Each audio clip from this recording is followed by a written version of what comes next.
Hello everyone and welcome to Memory Flow, where we discuss fragrance and fragrance collecting, and today we are taking a look at LUI, which was an exclusive fragrance from Guerlain that didn't belong to any collection. It kind of had its own thing, so this was prone for discontinuation for quite a long time.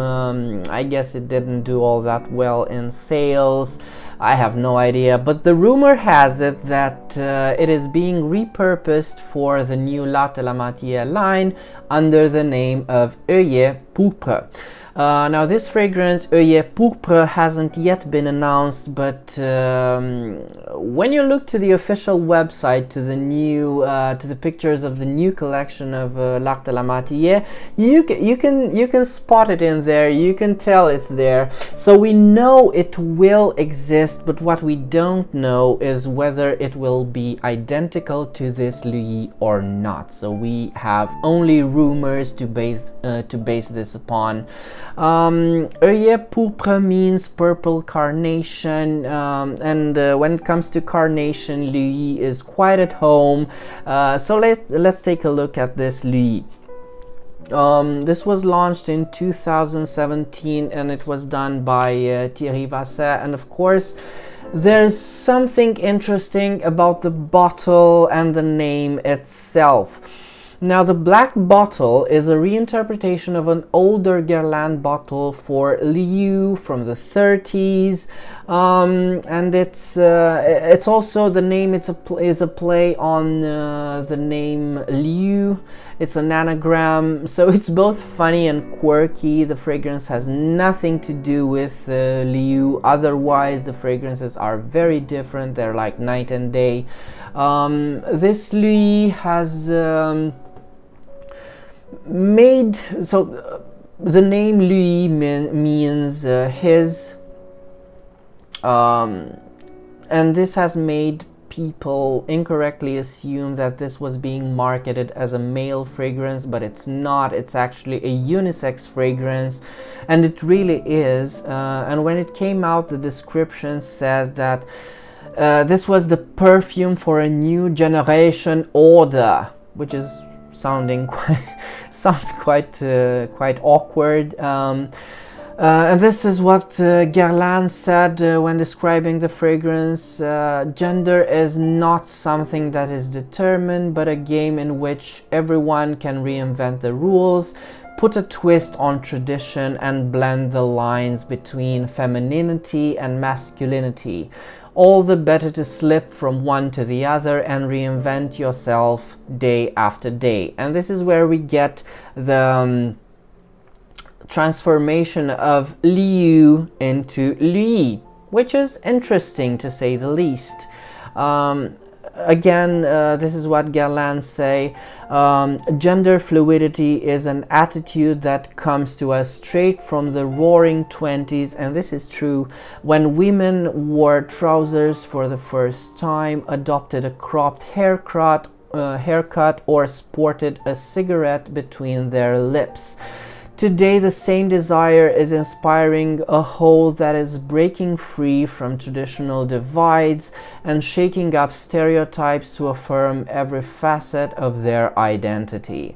The breadth of creative daring has given Guerlain the idea for an unmistakably universal scent.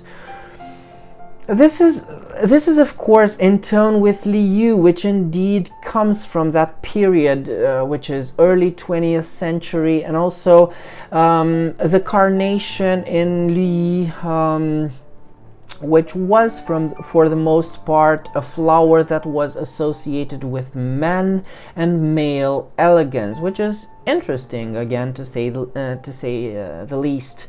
So Guerlain is kind of trying to put a spin to that idea that although this belongs to males, this belongs to women. There you have it. This is their idea of gender fluidity, and I think it's most welcome. But again, alas, this is discontinued, so that this doesn't matter anymore.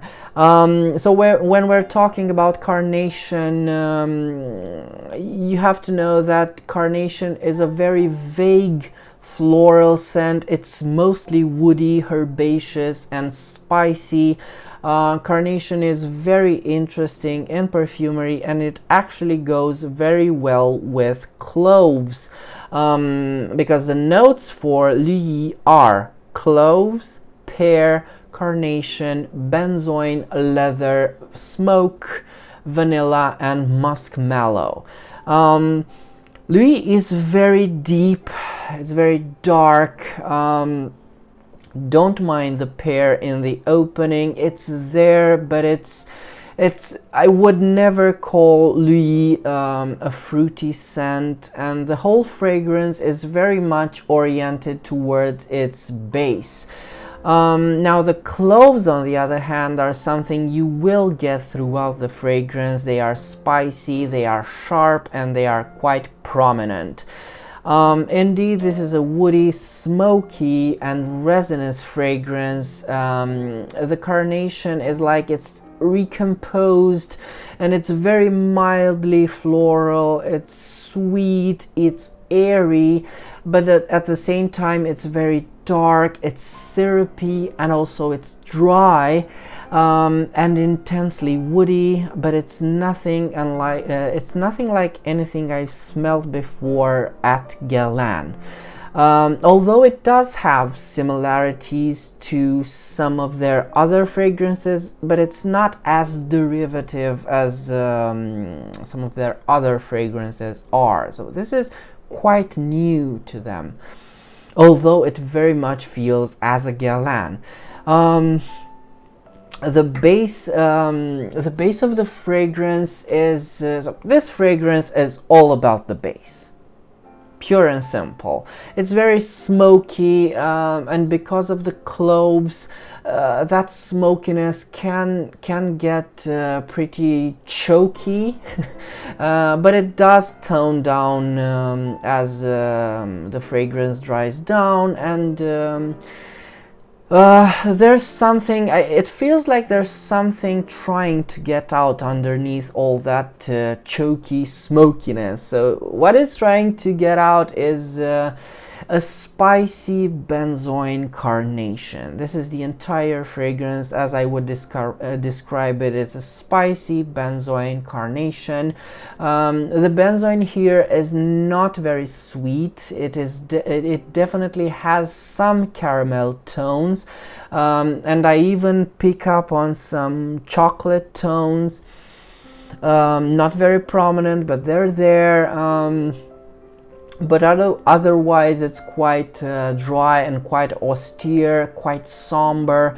I think the black color of the bottle does describe the fragrance quite well, and we will have to see for the purple color of the new bottle if it turns out to be similar to this LUI.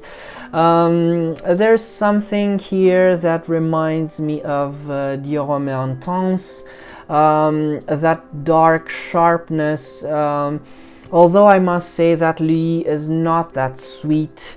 Of course, when it comes to the benzoin in this, LUI does remind me of Bois d'Arménie, but that one, Bois d'Arménie, is more about vanilla, and this one is darker, drier, and woodier.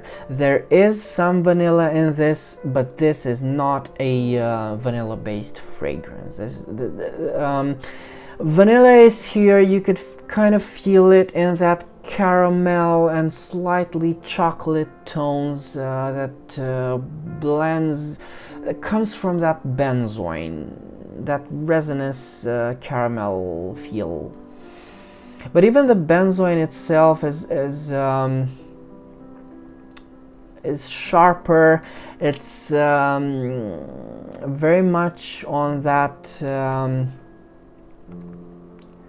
It has some pine tones to the resin, if you know what I mean. this Lui has a very addictive quality to it. You kind of want to keep smelling it. I love it. I have 3 bottles for this fragrance. This used to be sold for very much. The bottles are 50 milliliters, and they used to be sold for 160 euros if I'm not mistaken, because I don't remember all that well, and I cannot find that information anymore. It's lost to us now. So this used to be quite on the expensive side when you consider the size of the fragrance bottle, but you can still find it for quite cheap on discounters online. I think it's still available. I think you can still find it. The last time I purchased a bottle for this, it was from Notino, I guess, and it went for something like 60 euros, which is great for this fragrance. It's a great price. Now, the reason I love this fragrance so much, one of the reasons I love this fragrance so much, is that it's a tiny, compact bottle. I take it with me whenever I'm on the go, whenever I travel, and the reason is it's very it goes very well with layering. Now, you know what layering is when you mix 2 fragrances together. My opinion on layering is that it is an abomination. It isn't something that is recommended. The fragrance itself is created by a perfumer, and it should remain as such. Then again, as soon as you buy it, this is your fragrance, you are the canvas, and your creativity is yours, so you may very well do as you please with it. So there's no one there to judge you. So you can try different combination. LUI is great. It goes very well with other Guerlains. It goes very well with most Guerlains, actually. And what it does to fragrances is it kind of deepens them, it darkens them, but it doesn't alter the fragrance itself, which is great. This is quite unique. The effect that LUI has on layering. It is opposed and similar to the opposite effect that the colognes have when you use them for layering. I'm talking about Eau de Fleur de Cédrat, Eau de Cologne Impériale. You can use those for layering as well, and they brighten up the fragrance. LUI does exactly the opposite. It darkens them, because this is a fragrance that's very much oriented towards its base. The order that you put the fragrance in, it doesn't matter. I usually start with the heavier fragrance, and if that happens to be LUI, I start with LUI, and then I apply the lighter fragrance. So this goes extremely well with anything you can imagine from L'Art de la Matière, but especially I found that it goes well with Bois d'Arménie, of course, more Benzoin, Cuir Beluga, Tonka Impériale, Angélique Noire. This goes great with my favorite Angélique Noire, and outside L'Art de la Matière as well, I use it extremely well with L'Instant de Guerlain pour Homme. So the possibilities are endless. Go give it a try if you own the fragrance and are not afraid to experiment. But as I said, my official opinion is that layering is an abomination, but do try it. It's nice to experiment. So when I said that it's something I always take with me on trips, I refer to the fact that when you pack this, you can pack just one other fragrance and you instantly get another tone for that fragrances, which makes it kind of like you have 3 fragrances with you. So yeah, the performance for this is above average to bordering on long lasting. I can feel it on my skin well after 8 hours, which is nothing extraordinary, but I feel that this is worth it. This is very much worth it, and yeah. So as I said, I have no idea how this will compare to the new Œillet Pourpre. Oh my god, this is such a difficult name for me to pronounce. But let me tell you, I am very excited for Œillet Pourpre when it comes out. I was not that excited for Rose Chérie or Santal Pau Rosa. I smelled them, they're nice, but I'm very excited about Œillet Pourpre because first of all, I love Carnation in perfumery, and I'm very curious and how this perfume is being treated, if it's indeed about that. So there you have it. This was my review of LUI, which was a fragrance that's very well under the radar. It was never top sales, I can be sure of that, but nevertheless it's a fragrance that I love. So if you have opinions on this fragrance, do leave me your opinions in the comments, because I am very curious what you think, if you know it, if you have tried it, if you own it. If you haven't done so already, do consider subscribing to my channel, because it does help me quite a lot. And if you like this type of content, you can buy me a coffee. You have the description below. And until next time, remember, fragrance creates memories, and may yours be happy.